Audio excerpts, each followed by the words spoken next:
រឿង positively យ៉ទោះបីជានាងមានអារម្មណ៍មិនល្អយ៉ាងណាក៏ដោយប៉ុន្តែនាងនៅចាំអាស័យដ្ឋានផ្ទះរបស់នាង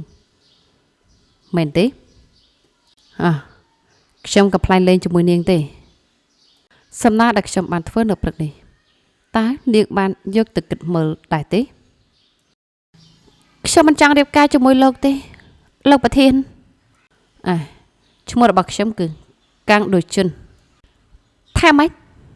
ឈ្មោះរបស់ខ្ញុំមិនមែនជាលោកប្រធានឬលោកដូចជិនកាំងទេខ្ញុំឈ្មោះ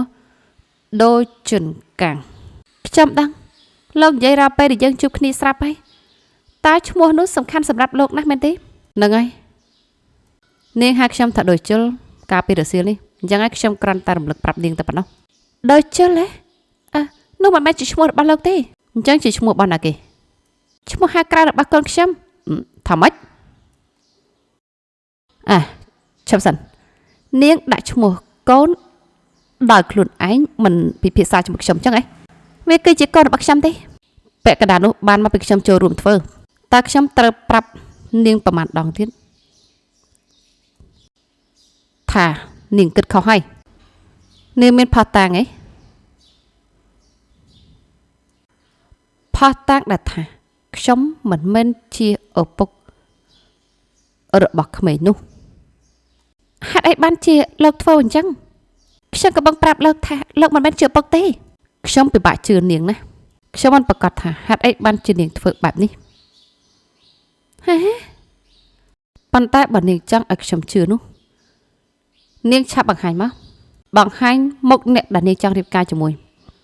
ទោះបីជាមើលទៅម៉ាស៊ីននោះមិនមាននៅលើលោកនេះក៏ដោយអូយមិនគួរជឿទេថានោះគឺជាឈ្មោះហៅក្រៅរបស់កូនខ្ញុំឯថាម៉េចវាមានបញ្ហាស្អីជាមួយនឹងឈ្មោះដូចជិលហ្នឹងមានឈ្មោះហៅក្រៅព្រោះច្រើនជាងនោះទៅទៀតឈ្មោះខ្មោចឈ្មោះអីមកកណួរហេតុអីបានជានាងដាក់ឈ្មោះហៅក្រៅចម្លែកបែបនេះដល់កូនខ្ញុំនៅនាងចាំងតើនាងជាគ្រូបង្រៀនសិល្បៈមែនទេឬក៏ជាគ្រូបង្រៀនគណិតវិទ្យានាងចូលចិត្តគូបន្ទាត់ខ្ញុំគឺជាគ្រូបង្រៀនភាសាកូរ៉េហើយខ្ញុំមិនចូលចិត្តគូបន្ទាត់ទេហើយខ្ញុំនឹងរក្សាឈ្មោះហៅក្រៅកូនខ្ញុំថាដូចជិលច្បាស់ហើយនៅប៉ុណ្ណឹងដូចជិលមិនដូរទេ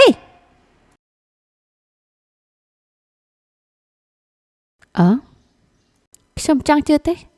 ថាគេកំពុងរើសអើងឈ្មោះហៅក្រៅថាដូចជិលដែលខ្ញុំជាអ្នកដាក់ឲ្យនេះ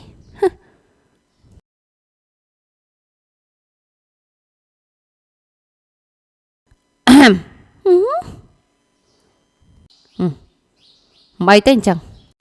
ថាម៉េចមិនអីទេស្អី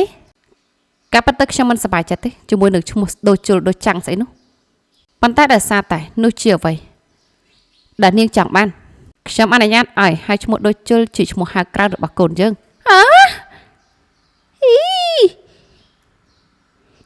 ទេខ្ញុំមិនមានន័យថារបស់យើងទេដូចខ្ញុំនឹងលោករបស់យើងនោះទេយើងនឹងខ្ញុំស្ដាយទៅលើខ្ញុំទៅតើមិញនាងថាកូនរបស់យើងណារបស់យើងដែលខ្ញុំនិយាយនេះខ្ញុំគ្រាន់តែចង់និយាយពីខ្លួនឯងនិងមនុស្សនៅជុំវិញខ្លួនដែលមិនរាប់បញ្ចូលអ្នកស្ដាប់ប៉ុន្តែនៅក្នុងឡាននេះមនុស្សតែម្នាក់គត់ដែលនៅជុំវិញគឺខ្ញុំហើយយើងដែរនាងបាននិយាយមិញហ្នឹងគឺប្រកាសជារួមបញ្ចូលទាំងខ្ញុំដែលជាអ្នកស្ដាប់ផងដែរដូច្នេះសរុបសេចក្តីមកដូចចូលគឺជាកូនរបស់យើងលោកប្រធានណាលោកមិនមានកម្រោកបន្តពូជឬអ្វីផ្សេងទៀតទេមែនទេនាងកំពុងនិយាយពីស្អីហ្នឹងវាគ្រាន់តែថាជាធម្មតានៅក្នុងស្ថានភាពនេះប្រសិនបើស្ត្រីនិយាយថាទេតើនោះមិនមែនជាទីបញ្ចប់នៃការសន្ទនាទេឬ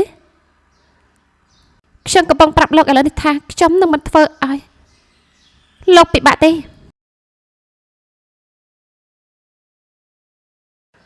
នោះមិនជាអ្វីដែលខ្ញុំចង់បានទេវាមិនមែនជាធម្មតាទេដែលរឿងនោះជាទីបញ្ចប់នៃការសន្ទនាហើយតើខ្ញុំអាចនឹងមានការមិនស្រួលចិត្តតាមរបៀបណាបានអញ្ចឹងនិយាយច្បាស់មកលោកចាក់បានស្អីពីខ្ញុំនាងចាស់វែងវ័នហើយភ្លេចហើយខ្ញុំប្រាប់ឲ្យតាថាខ្ញុំចង់រៀបការជាមួយនាងហើយលោកក៏ចាស់ភ្លេចភ្លាំងហើយខ្ញុំបាននិយាយរួចហើយថាទេហេតុអីនាងខ្ពើមរំខ្ញុំដល់ម្លឹងផងហើយ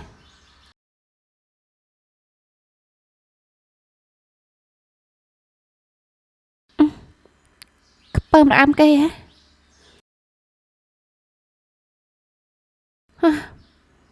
អ្នកណាទៅដែលអញនិយាយពាក្យនោះចេញមកបាននោះគ្មានអ្នកណាបដិសេធគេទេគ្មានអ្នកណាបដិសេធថាមិនចូលចិត្តមុខឬក៏រូបរាងរបស់គេនោះទេប៉ុន្តែអាពាហ៍ពិពាហ៍គឺលើសពីការថាតើ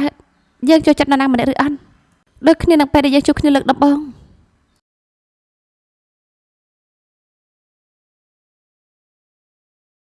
បដិហេតុផលមួយដែលខ្ញុំអាចទទួលយកបានអំពីមូលហេតុដែរនាងមិនចង់រៀបការជាមួយខ្ញុំលោកនឹកខ្ញុំមិនដឹងមិនយល់អ្វីទាំងអស់ពីគ្នាខ្ញុំគិតថាអ្វីដែលនាងនិយាយនេះវាខុសធ្ងន់ណាស់ខ្ញុំដឹងពីប្រភេទចំណាប់អារម្មណ៍ប្រភេទដែលនាងមានចំពោះអ្នកដែលមានវិបត្តិខ្ញុំស្គាល់ចំណងជើងសិភៅដែលនាងកំពុងអាននិងប្រភេទតន្ត្រីដែលនាងបានស្ដាប់កាលពីមួយខែមុនរឿងដែលយើងធ្លាប់និយាយគ្នាម្ដងខ្ញុំក៏ដឹងច្បាស់ពីកន្លែងដែលត្រូវប៉ះដើម្បីធ្វើឲ្យនាងរំភើបផងដែរខ្ញុំដឹងថានាងដកដង្ហើមធំពេលដែលខ្ញុំអាចទៅជារបស់នាងហើយនាងនឹងរមាស់ប៉ះសិនបើខ្ញុំប៉ះផ្លូវរបស់នាង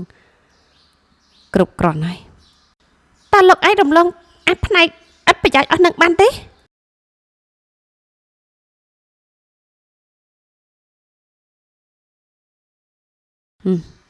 ជាអកុសលខ្ញុំនិងនាងបានចំណាយពេលច្រើនបំផុតលើប្រធានបទនោះវាជារឿងមួយដែលខ្ញុំពិតជារីករាយណាស់ហើយក៏គ្មានអ្វីអាក្រក់អំពីហើយយើងនឹងគ្រាន់តែនិយាយថាយើងទាំងពីរនាក់មិនដឹងច្រើនអំពីគ្នាទេនៅទីនេះហើយអ្វីដែលខ្ញុំនឹងនិយាយគឺថាណែយ៉ាងណាក៏ដោយយើងមិនស្គាល់គ្នាច្បាស់គ្រប់គ្រាន់ដើម្បីអាចរៀបការជាមួយគ្នាបានទេ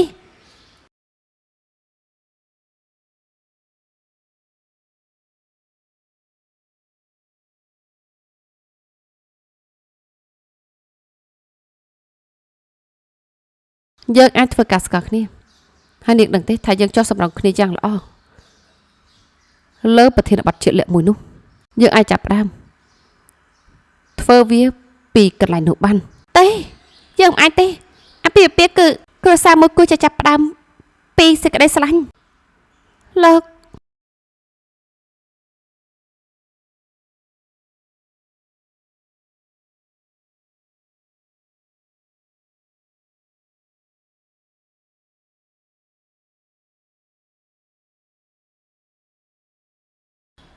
លោកមិនបានស្រឡាញ់ខ្ញុំផង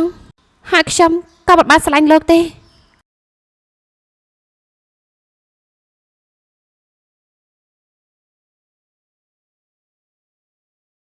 ចំណងដើមទាំងនោះនឹងរសាយបាត់ទៅនៅក្នុងពេលឆាប់នេះបើសិនជាគ្មានសេចក្តីស្នេហា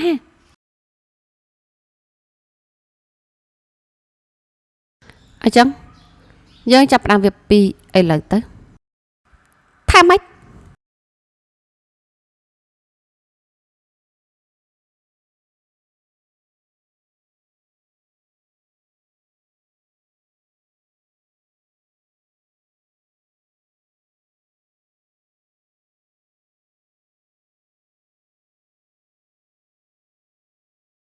ស្រឡាញ់សេចក្តីស្នេហាយើងចាប់ផ្ដើមវាពីឥឡូវទៅ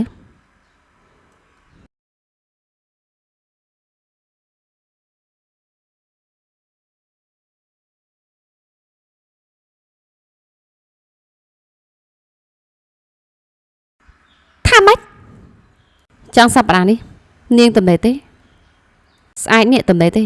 បើសិនមកខ្ញុំផ្លាស់ប្ដូររឿងមួយចំនួននៅការអភិរក្សរបស់ខ្ញុំហើយធ្វើវានៅពេលព្រឹកខ្ញុំគិតថាខ្ញុំនឹងទំនេរនៅពេលរសៀលខ្ញុំមិនទំនេរទេថ្ងៃស្អែកខ្ញុំត្រូវទៅសាលារៀនខ្ញុំចង់មានន័យថាខ្ញុំមានកម្រងអ្វីមួយជាមួយមិត្តភ័ក្តិបើសិនជាគេជាមិត្តភ័ក្តិដែលខ្ញុំបាត់ឃើញនោះខ្ញុំមិនថាអីទេខ្ញុំយកព្រឹបឲ្យពួកគេចូលរួមជាមួយយើងដែរ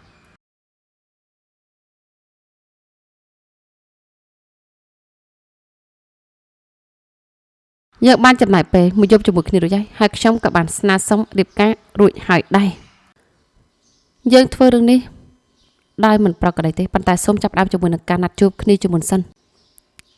ខ្ញុំមិនចង់ទេ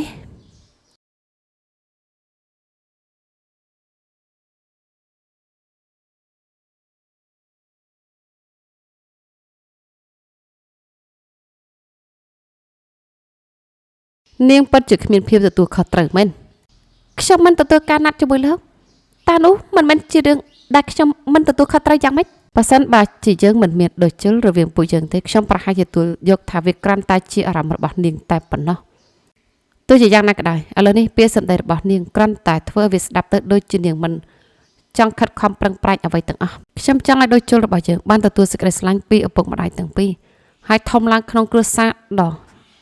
សុខដុមមួយនេះមានន័យថាយើងទាំងពីរគួរតែរៀបការប៉ុន្តែនាងបាជានិយាយថាចង់រៀបការដើម្បីស្នេហាមែនទេអញ្ចឹងដើម្បីមើលថាយើងអាចលងស្នេហ៍គ្នាបានឬអត់យើងត្រូវស្គាល់គ្នាឲ្យច្បាស់សិនហើយត្រូវតែជួបគ្នាញឹកញាប់អញ្ចឹងហើយនោះហើយជាមូលហេតុដែលខ្ញុំចង់ឲ្យយើងណាត់ជួបគ្នាជាមុនសិនវាជារឿងតិចតួចបំផុតដែលយើងអាចធ្វើបានសម្រាប់ដូចជុល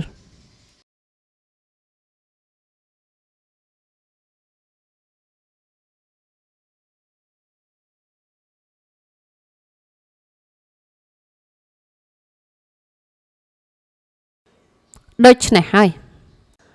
យើងណាត់ជួបគ្នានៅថ្ងៃស្អែក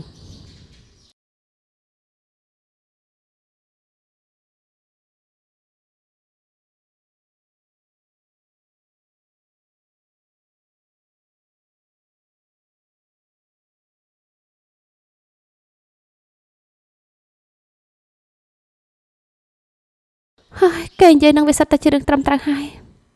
បានប៉ុន្តែខ្ញុំចង់បញ្ជាក់រឿងមួយឲ្យច្បាស់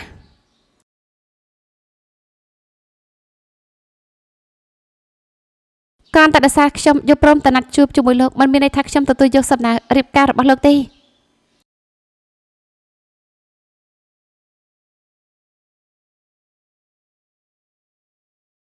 នឹងហើយ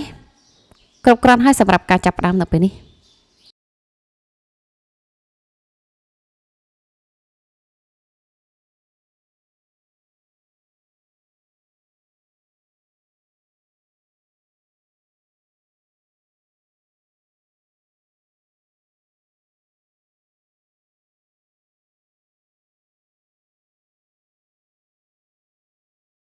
វាហាក់ដូចជាគាត់ជាបរិសម្នាក់ដែលតែងតែទទួលបានផ្លូវរបស់គាត់